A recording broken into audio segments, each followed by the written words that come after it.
Jagudev again, welcome.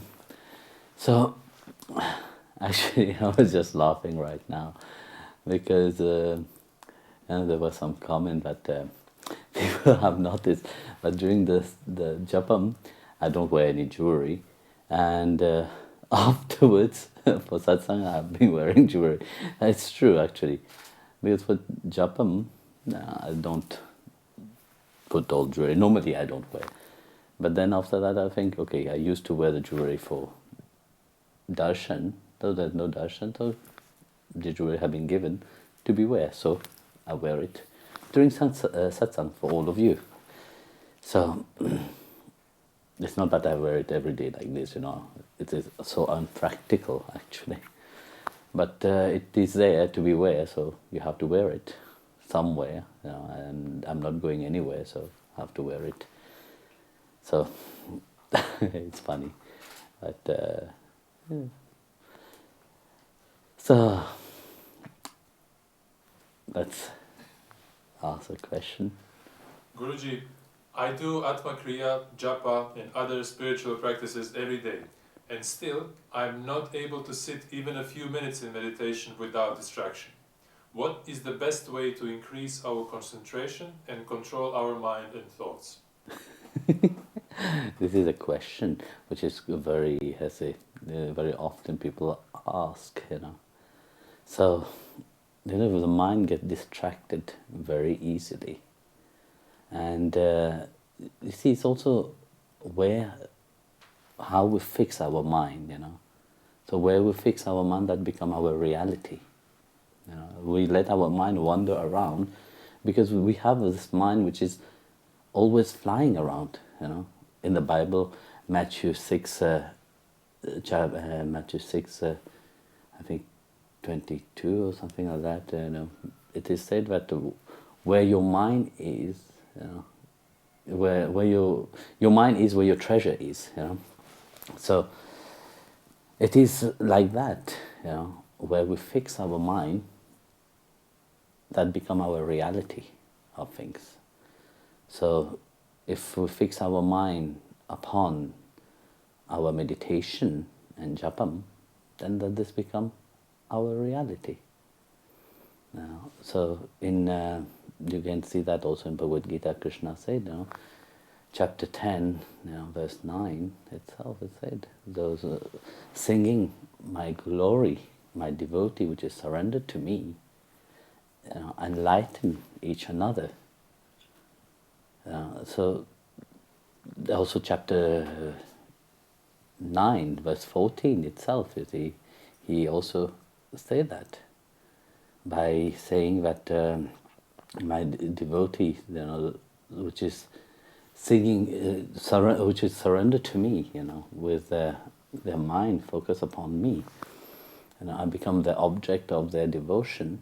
They strive, for that, and through their loving service, they surrender, they bow down to me. So you see, in this two verse itself, that Bhagavan emphasized, that we have to focus our mind. So until we don't focus our mind and have this determination, of course our mind will keep wandering around. Here he said, singing my glories, my devotee surrendered to me.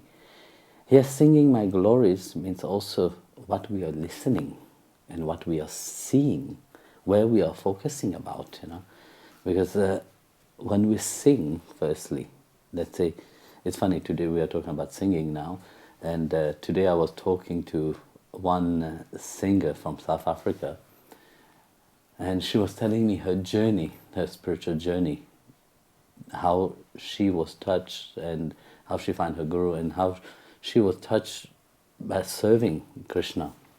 And it is very interesting, actually, When we sing, we enter a certain spheres, our mind itself change, because very often what we see and what we hear have a deep impact upon ourselves. So when we are listening to kirtan, for example, kirtan is just not singing plainly like that. We are entering a certain reality of things. You see, firstly, when we are singing, when you are singing, your mind can't think because you have to be focused. And when you're participating into that, you are so focused, you are so absorbed into it, your mind can't jump around. You have to be here. So you're hearing and you are singing at the same time. So that brings a certain focus upon yourself. So singing, like Bhagavan said, my devotee, sing my glories. So we are not just singing any song. Because you see, when you hear a different kind of song into the outside, of course it's beautiful words and all this stuff, but it don't create a certain awareness inside of you. It don't give you that inner joy inside of you. And of course when you hear, even if it is so beautiful, yet it don't have any impact upon the mind. Because that frequency, when, for example, when to hear something, there must be a certain frequency, and that frequency act upon the brain itself. So it act upon how we are thinking. So even if, let's say you are listening to a beautiful song, it have a certain frequency into it, but it is not a high frequency. Whereas when you're chanting the divine name, you're singing the divine name, you're vibrating in a very high frequency. And tune into that frequency, you're singing the name of God, that transform something inside of your thinking. It gives you a certain focus upon it. So hearing bhajan, hearing singing, hearing the glories of the Lord. Here again, you see, it's not only just to, when we look at the great saints, for example, they were all singing the glory of Bhagwan. They were all singing the glory of Krishna. Tukaram, Namdev, Mirabai, Guru Nanak Dev Ji, Kabir, Tyagiraj, and so on. There's so many of them. But you can see that they were not just focused upon the intellect part of it. No, they were putting it in a way that they can propagate it to others. They were singing the glory of the Lord. They know that people will be captivated by what they are hearing, and that will make certain change into their brain itself. And when that happens, they will be enlightened. And they do it in a constant remembrance, of Krishna himself. They are not just focusing upon some ideas or things, no. Their mind is fully absorbed. So that's enlightenment which they hold inside of them, they are giving it to others. Now there is a beautiful song which I really like, even if it is a very outside song, which is sang by George Harrison, My Sweet Lord. When you hear this song, for example, it's something that touches you deep inside of you. And it is not only just touching you deep inside, it is vibrating. It's changing something inside of you. When you see that somebody is truly longing for the beloved Lord. And like that, you see, devotees hold that inside of them. They bow down to me in loving service. It's so beautiful, even if it sounds so nice, but it is indeed when Bhagwan himself is saying that. Because you see, when, let's say, we start with kirtan itself, so like I said, the hearing and chanting of the divine names is being activated inside. So what happened? Automatically, your mind starts to focus itself. And then, when kirtan and bhajan is finished, it's not just to go around into the world outside, no. Then you absorb yourself in meditation. You will see that after such chanting, for example, after doing your mala, after chanting the divine names, then you sit down and absorb yourself into your heart. you will see the meditation itself will be so wonderful that you will not even, be aware of the time around you. That's why, you see, it is said that in this time, because the mind is so much wandering from one thought to the other, it is said that in this time, the chanting of the divine name, the singing of the glory of the Lord Himself, is the most important. In Bhagavad itself, Canto 12, Chapter 3, verse 52, it said, in Satyug, meditating upon the Lord was the most important thing. In Treta Yuga, sacrifice was the most important. In Treta, worshipping of the deity was important. But in Kali Yuga, if you chant the name through that vibration, you see, that is the most important thing. So, if that is the most important, if God have said it, but if Bhagwan Himself said the importance of chanting and focusing upon, that means that just to sit down and meditate will not help. But if you are truly absorb your mind into that, then your mind can't jump around. Your mind can't wander around. Because if you have made Him the object of your worship, the object of your meditation itself, and you have made Him the center of your life, which you rotate around, so that kind of enlightenment must awake inside of you. In chapter 10, I was saying to you, chapter 10, verse 9, he said, those which is engaged in such activities, you see, they enlighten others. You not just be somebody which is just, okay, I'm sitting here meditating on the glory of the Lord, I'm thinking about Him, I'm chanting. No, you become enlightenment for others. You become a source of knowledge for others, help for others. But first you must achieve to that state to be able to help others. Very often you see people just randomly go around, helping people. But yes, everybody wants to do good. In normal life itself, when we look at the world itself, how people function itself, you see where their priority reside. Some people, their priority is to work, and at the end of the year just go for a holiday. For them, throughout their work, their mind is focusing upon when will I go for that holiday. And what do they do on that holiday? It's just external enjoyment. They work throughout just for that. After that, they are miserable.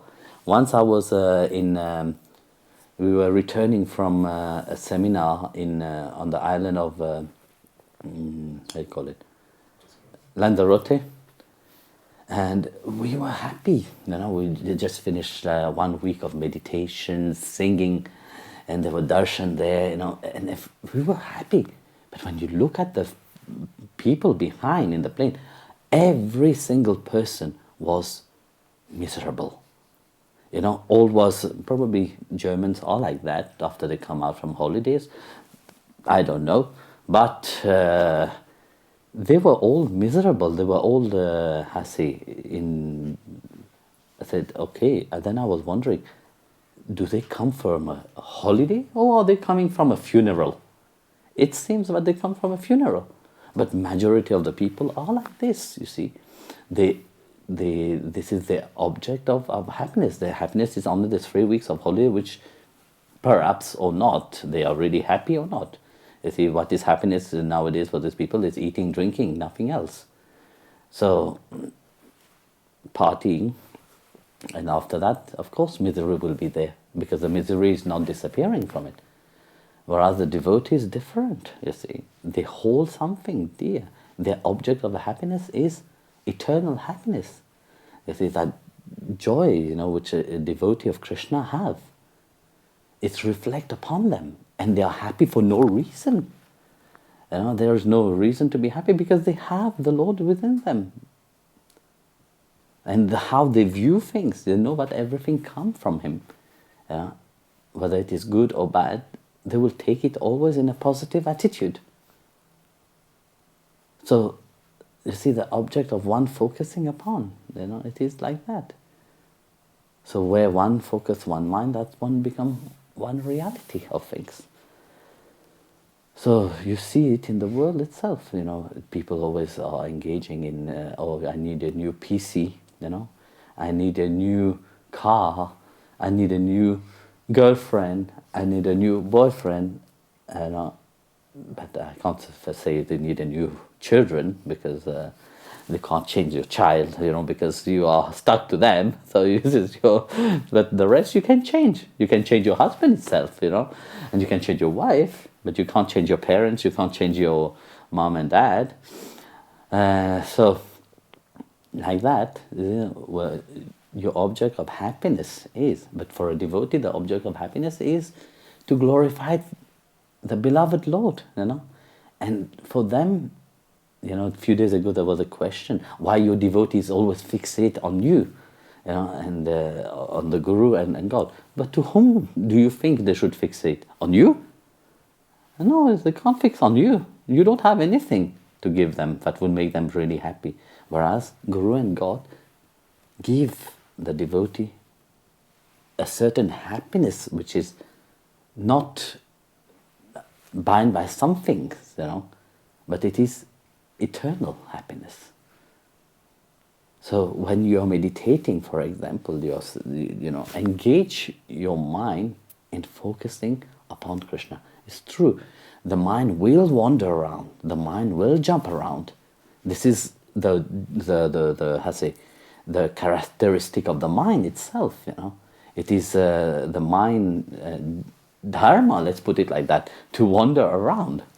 But it is your dharma as the witness to center that into yourself itself, to center your focus upon your Atma itself, which is seated inside of you. Krishna is seated inside of your heart, So focus that upon this. But if you see your mind is running around and you yourself are running around that mind, and then of course you will never have peace of mind.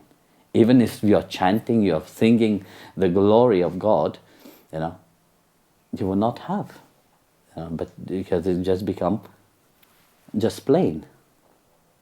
Many people just hear bhajan just for the sake of hearing, but they don't have that love inside of them. They don't have that joy inside of them. But then hearing the bhajan, then it's just putting a bhajan to play, then you're doing your other things. It will not react upon. But when you dive into that ocean which you have inside of you, you will find that pearl which is hidden deep inside of your heart itself. It's not out there, it is in here. And that what Bhagavan is waiting for you inside of you. So it may happen that when you're, even in spite of doing bhajan, listening to bhajan, even in spite of chanting your mantra, your mind run around. So what you can do really, stop running around the mind. Let the mind run. When it have run to its destination, bring it back. Show to the mind who is the master. Is the mind the master, or you, which is seated inside of this body, is a master? So that witness, you are that witness which is inside. Remind yourself of that. That you are witnessing it, even if the mind is wandering around. You are seeing the mind going around. Don't blame yourself. Let it. The nature of the mind is like that. So bring the mind back and center it again. Even if it runs, bring it back. So you don't need to dramatize yourself, So try this, and I'm sure this will help you. Jai Gurudev Guruji, as devotees on our spiritual journey, we are tested by the Guru. Some tests we may pass and some we may fail. How does the Guru test the devotee when he knows he or she will fail? Or why does the Guru test? Look, in life, there is many tests.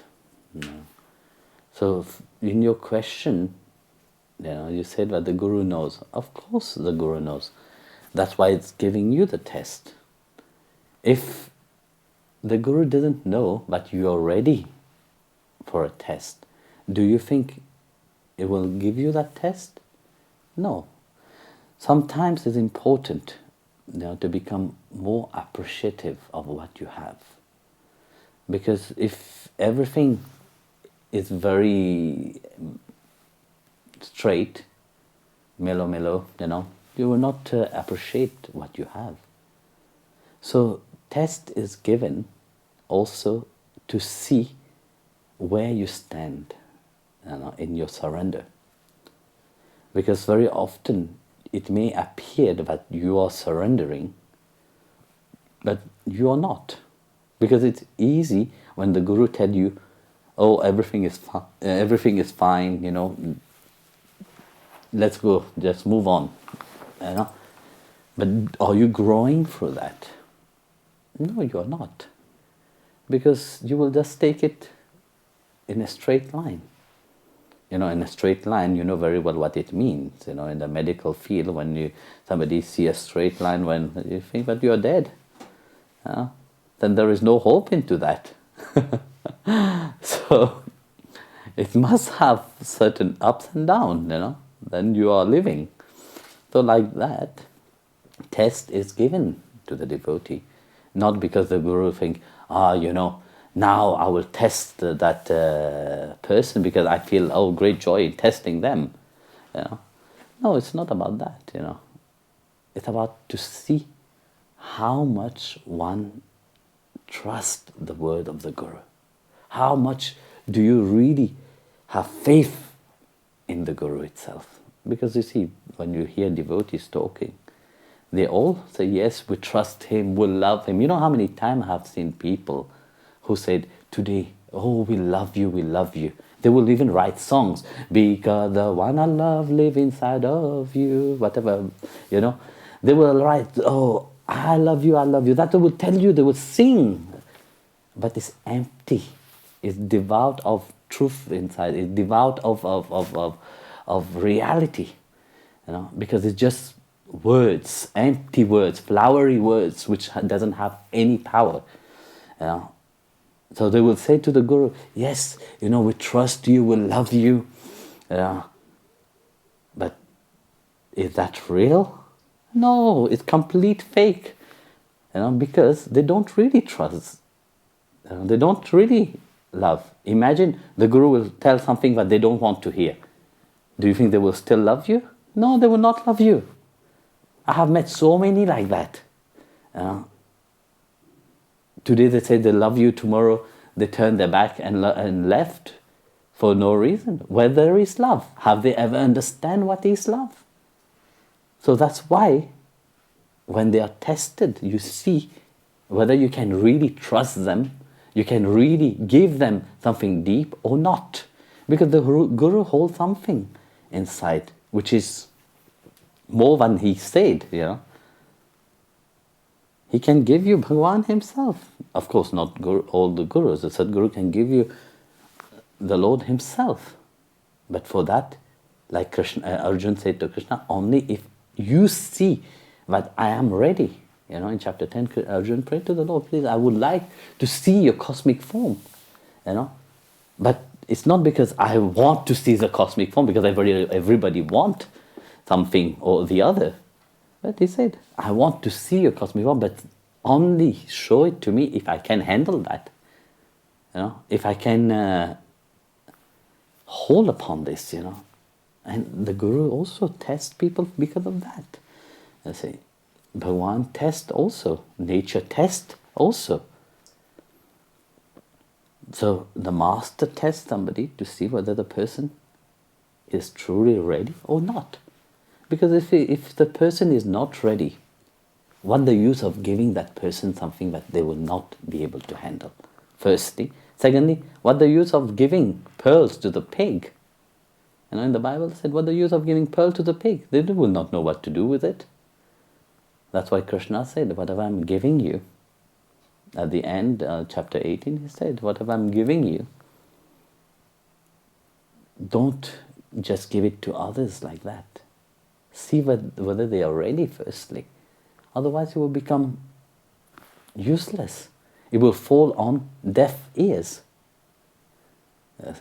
That's why knowledge is given first. Of course, what comes first is what the bhakti that awakens inside of you, that longing to know more.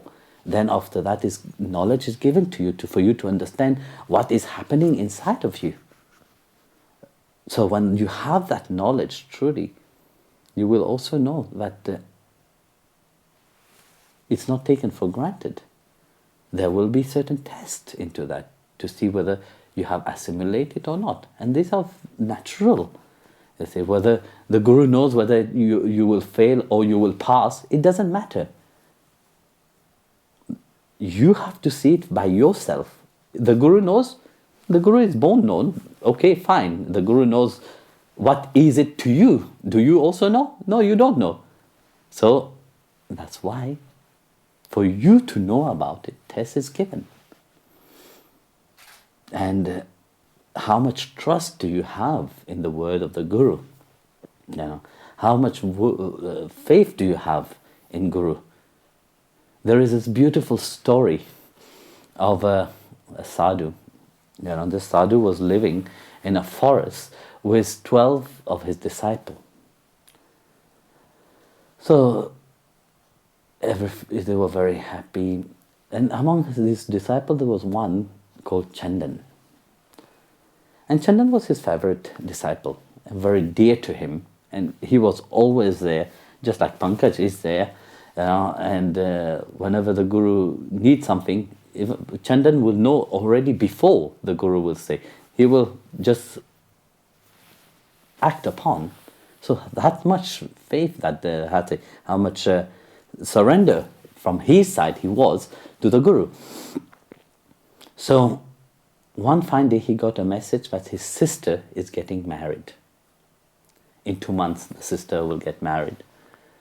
And of course they invite the Guru. So he went there with the invitation, with the telegram.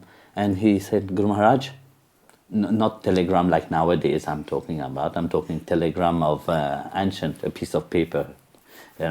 So Guru Maharaj, my sister's getting married in 2 months' time, and it will be lovely that you will come also to give your blessing to them. And Guru Maharaj smiled and said, look, my dear, you know very well I don't go to wedding, but come to see me when you go to your village. So having in mind, he was very happy when he heard what his Guru have said. So having in mind that his Guru was planning to give him some money, he was very happy that the sister marriage will be grandiose, will be great, and that the Guru will give some money to cover the expenses, so he will be able to manage it. So as time passes, the time approached for him to go to his village. He went to his Guru Maharaj, as Guru Maharaj have asked him. So he said, Maharaj, I'm going to the village. And the Guru Maharaj said, wonderful. Please take 2 persons to accompany you to help into the wedding of your sister. And the Guru Maharaj gave him a bag of pomegranate, fresh pomegranate. And said, take this. This is for your sister wedding. And he blessed and said, the wedding will be a very great and grand wedding that nobody in that surrounding have seen. Well, when he saw the pomegranate, he was very disappointed. But he didn't say anything to his Guru Maharaj. He was very disappointed. And he took the other 2 persons, he went to his village, And inside of his mind, even being so dear and near to his Guru, his mind was rebelling, his mind was angry, and he was sad. He said, all these years I've been serving him, and he could not even give me some money, and he just gave a pomegranate, and more he would look at the pomegranate, more he would go crazy. Now, so, and he met his parents, and his parents said, okay, listen, this year there was a drought in the village and we don't have much, really, I hope you have some money with you. We don't have much to celebrate the wedding of your sister, which is in 1 week time.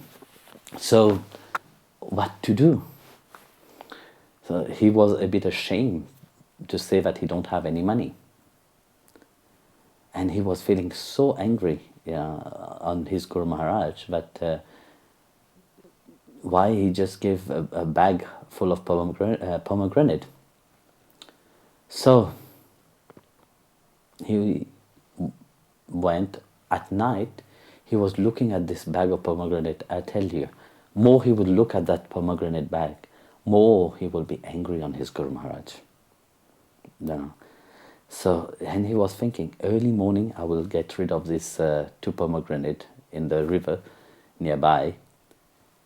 So early morning he woke up before the other 2 disciples wake up. He went behind in the back door and he went nearby the river. As he was approaching nearby the river, he heard drum playing, like something being announced. And he saw a group of people assemble there, and he went to that place. When he went there was an announcement from the king, and the king was asking if anybody have pomegranate. The princess, because why they need pomegranate? Because the princess was very sick, and they have seen a physician. And that physician have prepared a medicine, and that medicine can be drank only with pomegranate for that princess to be cured. So when he heard that, he had this bag of pomegranate which he was planning to throw away, and he said, I do have. So they brought him to the king, and he handed over the pomegranate. Of course, the physician made the medicine with the pomegranate juice, which were drought everywhere. There were no fruits, nothing. And he had this fresh pomegranate, which his Guru Maharaj had given him. And the king said, I will give you anything you want. You have saved my daughter. The princess drank the medicine and she was fine. The king was happy and said, I will give you anything that you want. Please ask. And he said, then he said, I came here to the village because I wanted to, for my sister's wedding. And my Guru Maharaj have given me this pomegranate, and it is due to that. So the king was so happy and said, your sister is like my daughter. So we will make a grand wedding, which no one have seen here. So they made a huge marriage, and the king gave so much money to everybody. And then he realized, what the Guru Maharaj have told him. Your sister will have a greatest marriage, but the surrounding have not seen. But for him, it was devastated, because what was happening inside of him, he didn't trust the word of his Guru. So that what test really teaches someone, how much faith we have in our path, how much faith we have in what Guru Maharaj is teaching, and how much faith we have in God Himself, Because we can say, yes, we love Him, we trust Him, but that love and trust become one reality only when He tests us. And in that time of test, do we still love Him and trust Him? This is the test, It's not about tested whether you are good or not, no. In that time, do you really trust Him? And are you really standing by Him? I tell you frankly, through example itself, many will fail when you test them. So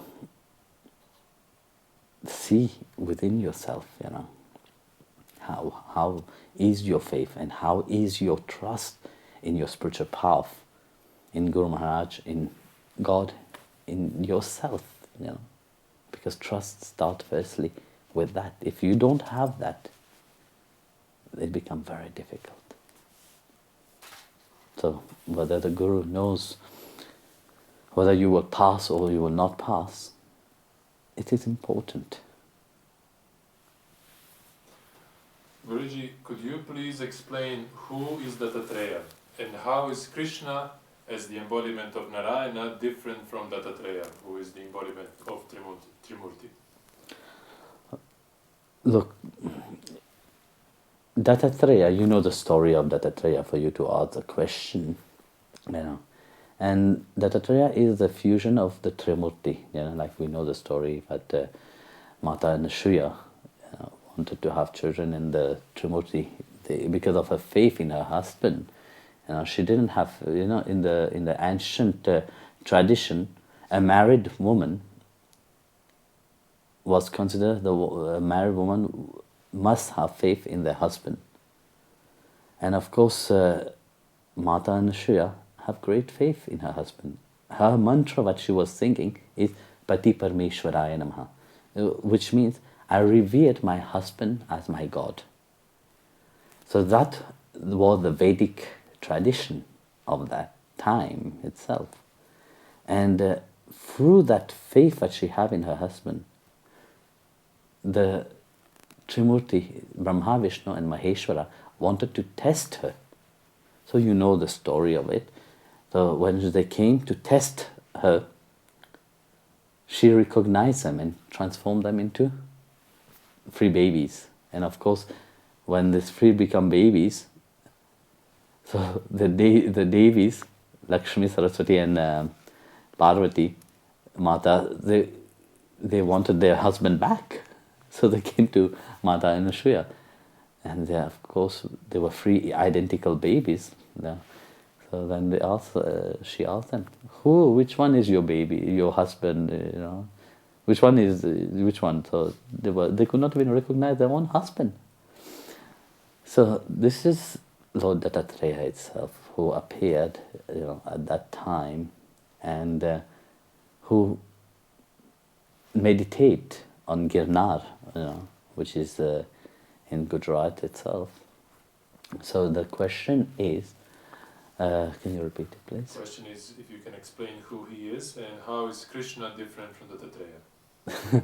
Of course, each avatar is a different manifestation. So Lord Dattatreya came as a reminder also, as when people have forgotten about the essence of the divine within them. So Lord Dattatreya came to remind them of that. He came as a reminder that if you focus your mind, he came as a reminder of meditation. So when you're absorbed in deep meditation, only then the self can reveal itself. So without being absorbed into meditation, it's not possible. Whereas Lord Krishna have come to remind humanity that without love, there is no relationship. It is that aspect of love which is very important. I say without love, Bhakti don't awake. Faith, without faith, there is no devotion. But with faith, there is devotion. And like I was saying yesterday, with faith itself, the heart starts to melt. And when the heart melts, the eyes start crying. So this will not happen if you don't have faith. And if there is no love into that faith, it is impossible. So that's what Krishna reminds, humanity of. So each avatar, it's not about comparing Lord Dattatreya and Lord Krishna. It's because each one come with a specific mission and purpose. So you can see Lord Dattatreya, he reminds people of that meditation, and to transcend this illusion reality is only when you first define yourself. Without finding of yourself, it's not possible. And Lord Krishna made it much easier. He said, center your focus upon me. So he became the object of one aim and focus. So when he became that object of one aim and one focus,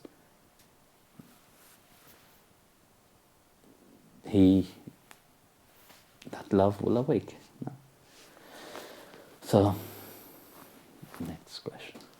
Jai Gurudev, the Guruji, as I understand, bliss and true bhakti can awaken when we transcend the mind and emotions. But when I see in bhakti events like chanting prayers, telling stories and doing seva, is that people love to go into a lot of intense emotions? Is there a contradiction in this behavior? Sorry, can you repeat again? As I understand, bliss and true bhakti can awaken when we transcend the mind and emotions. But what I see in bhakti events like chanting prayers, telling stories and doing seva is that people love to go into a lot of intense emotions. Is there a contradiction? Exactly. Actually, it's not a contradiction into that.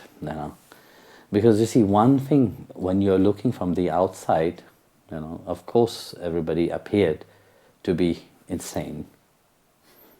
Sorry, I'm putting it like that because I'm saying it from a external point of view, because you don't have any understanding of bhakti.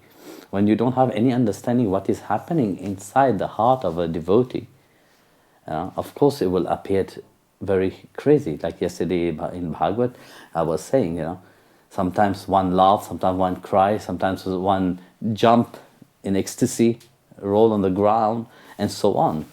But imagine somebody from the outside come and see that. Of course, because you don't have any understanding, for you it will be, oh my goodness, that person is completely insane.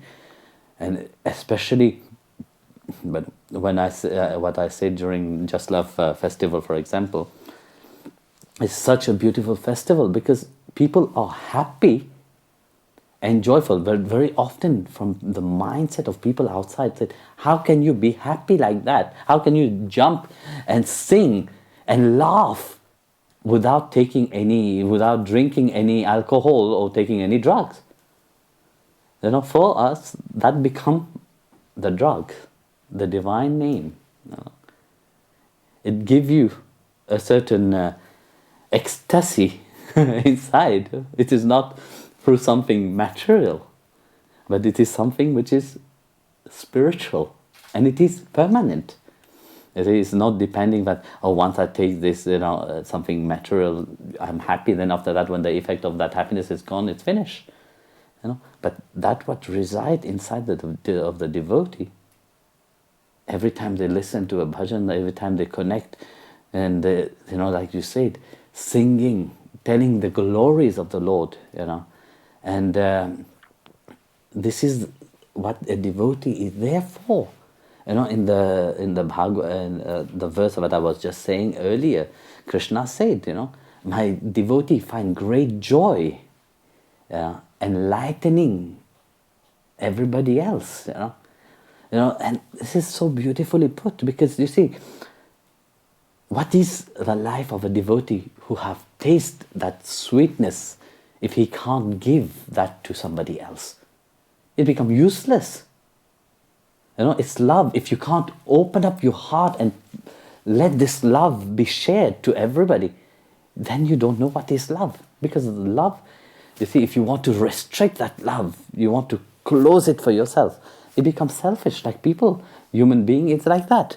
You see, when they go in, for example, in a relationship, you see, you have a taste of love at the beginning, yes, but then you try to confine it for you. This is mine, Then you want to control. You become control freak. Yeah. You want to control your partner. You become has to obsess. So in this obsession, you want to possess the person. You want to suffocate the person. You become paranoid. Yeah? So, but in Bhakti it's different. You try to suffocate the Lord inside of you, but he can't. Who can hold the Lord? A devotee knows, yes, I want him. Yes, the Lord said, yes, I am yours. And he will give himself to you. But at the same time, he gave himself to the whole of humanity. He gave himself to everyone who have that longing. So one can't hold him because it's not something material. I was telling Mirabai what I was saying, what Mirabai said to her husband, that you are material, but Krishna is eternal. He's not. You can't. How much love Mirabai have inside of her heart, and how much she knew that he's the beloved of my heart, and he's my everything. But he's at the same time the Lord of everyone, And like Krishna himself multiplied himself to his thousands of wives, not only one could hold him. No one can say, yes, you belong only to me. Even sitting with Rukmini, when the saints called for him, he just let go and run. Even his wife knows that they don't possess him. Imagine, when he's sitting there, and Prahlad Maharaj called him, how he appeared into the pillar, and it's crazy to think about that, How much love does he have for wherever his devotee is, he's there present with them. And when they call for him in case of any danger, he will forget about everybody else and he will rush to his devotee. And that is the glory of the Lord himself, that only the devotee knows that sweetness. Only those whose mind and heart have surrendered to him, they know that sweetness. So that's why, because they have tasted this, for them, that is the most important thing. They have changed and transformed for that. That's why they can give it to others also. And that's why they come as a reminder also. They remind that this is our life. Our life. What is life? If life is just enjoyment, yes, because we have to enjoy life. We are here. We have to be happy. But in which context do we enjoy life? So, as you say, for them, they are telling the glory of the Lord. They sing the name of the Lord, and this is what is the life rotating about. And it is not something that it is limited. No, it is unlimited. It is not only when there is a festival that they are like that. No, I'm sure, whenever they are singing. A few days ago, one devotee from Austria sent me through Swami Aniruddha a video where she was singing, with her guitar, but you can see that joy, radiating through her. Sometimes I see the devotee, when the Swamis are giving satsang on Zoom, whatever it's called, and I just pop in and said hi, and you see how happy they are, and this is what the devotee hold inside of them. So why not? When I was small, my mom always said, because you see, my parents believed in God, but they were not practicing anything. So my mom was always telling, oh, you love God so much, but you're harassing him, you will become crazy. Stop being like this, I remember I told her, if I become crazy, I will be crazy for God, and it is good. So, you see, you can become craziness for the world outside, for Maya, which will lead you to depression, or you can become crazy for God, which will bring you to that blissful state. That is your choice. Jai Gurudev.